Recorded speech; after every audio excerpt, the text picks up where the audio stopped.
Here in Venice, and we're interviewing Dong Albay after a successful screening of Phantasmia here in Venice. Congratulations! Salamat! You got standing ovation, Yeah. the red carpet. Talk about that experience.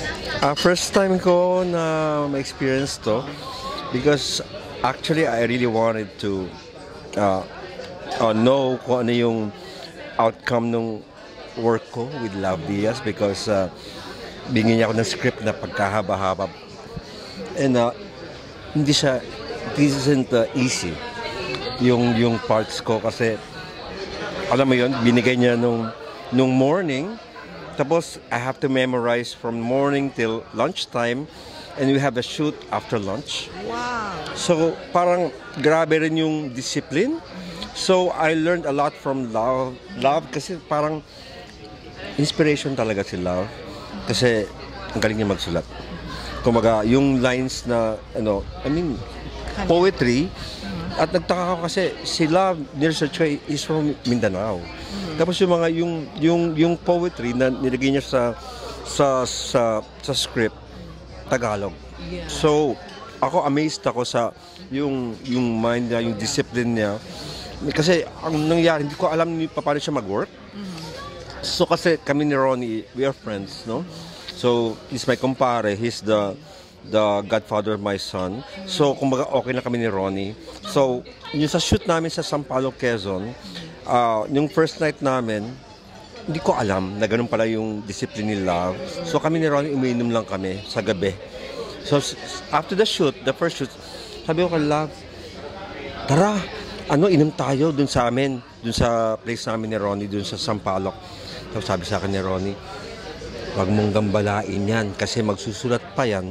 Yung sulat niya, yun yung shooting natin tomorrow. So ganun para, I was so amazed by the discipline na tipong napaka-busy ni Love sa gabi para isulat yung script for the next day. Tapos, early in the morning, ibigay sa amin yung script. We have to memorize it after breakfast. So ayun yung ginagawa ko.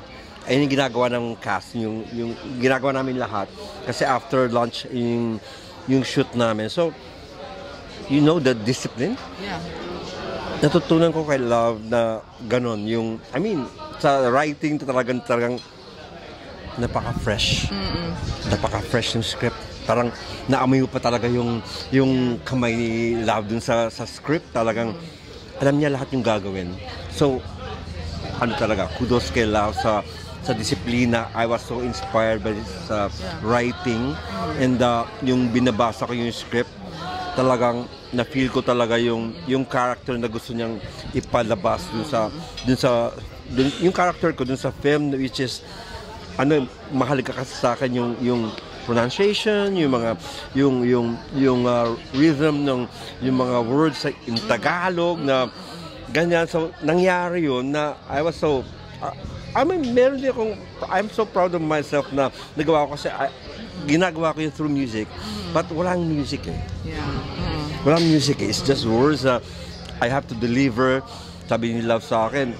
Kumbaga, actually gustong-gusto ko yung experience. No doubt. At saka napakagaan. Kasi hindi ko alam kung anong gagawin ko sa scene.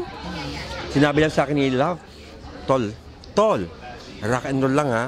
Performance art, meron akong stage, ganyan, i-rock and roll, titingin ka dito. Tapos he's so accommodating kasi in-explain niya talaga yung scene.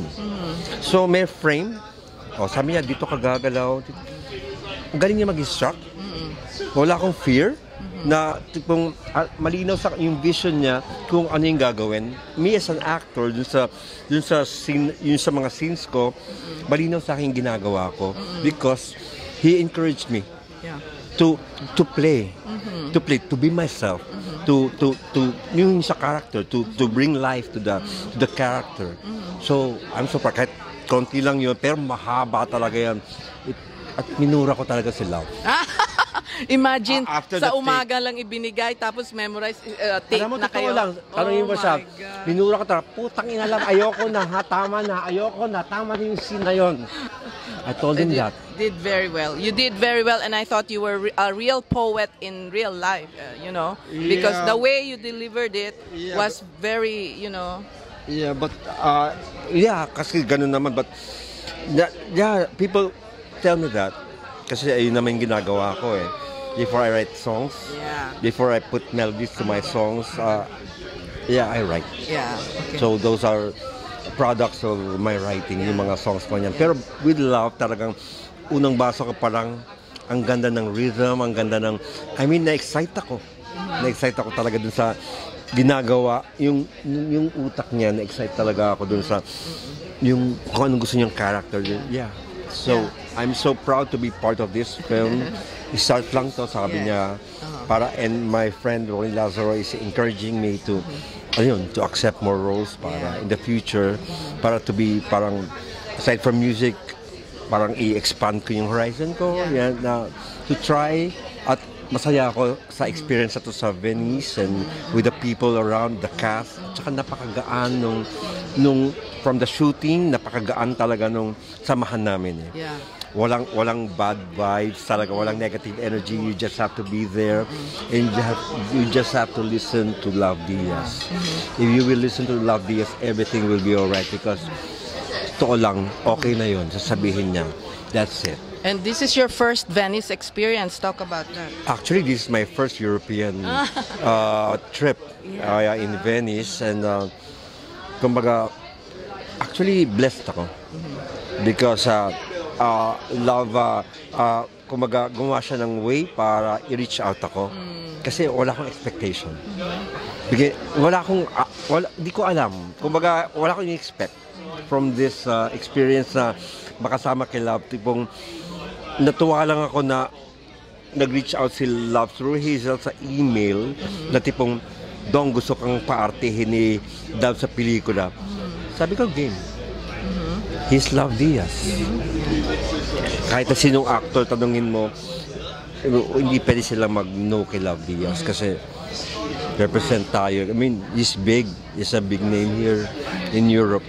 I mean, bigger than yung appreciation ng kababayan natin sa Pilipinas. Kasi wala talagang Pilipino magtsatsagang manood ng 4-hour film sa kamalayan ng mga manonood sa Pilipinas eh. Pero ako natutuwa ako na pinupush nila yung pagkikwento eh. Kumbaga, after the red carpet, magkasabay kami ni Love na naglalakad, kinukwento niya sa akin, hindi naman siya important eh. I know this guy from the heart, kumbaga, because ayun din yung feeling ko towards my art, towards the music, na pareho na kami.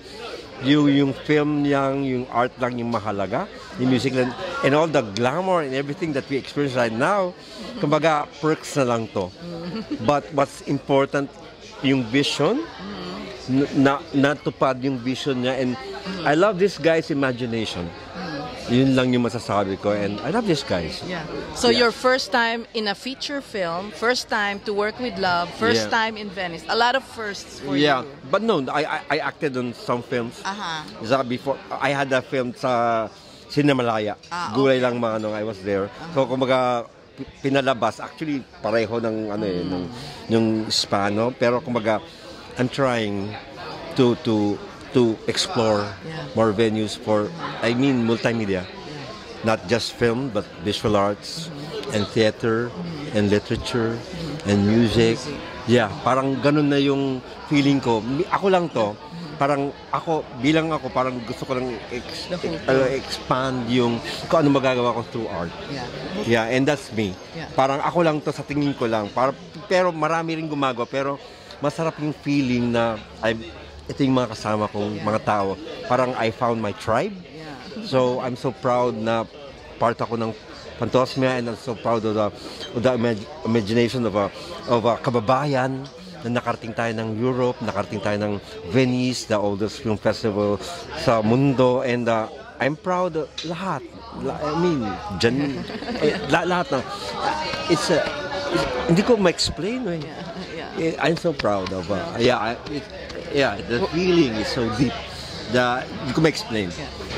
We're happy for you and congratulations. Thank you very we hope much. to see you more in different festivals. Congratulations. Congratulations. Thank you very much.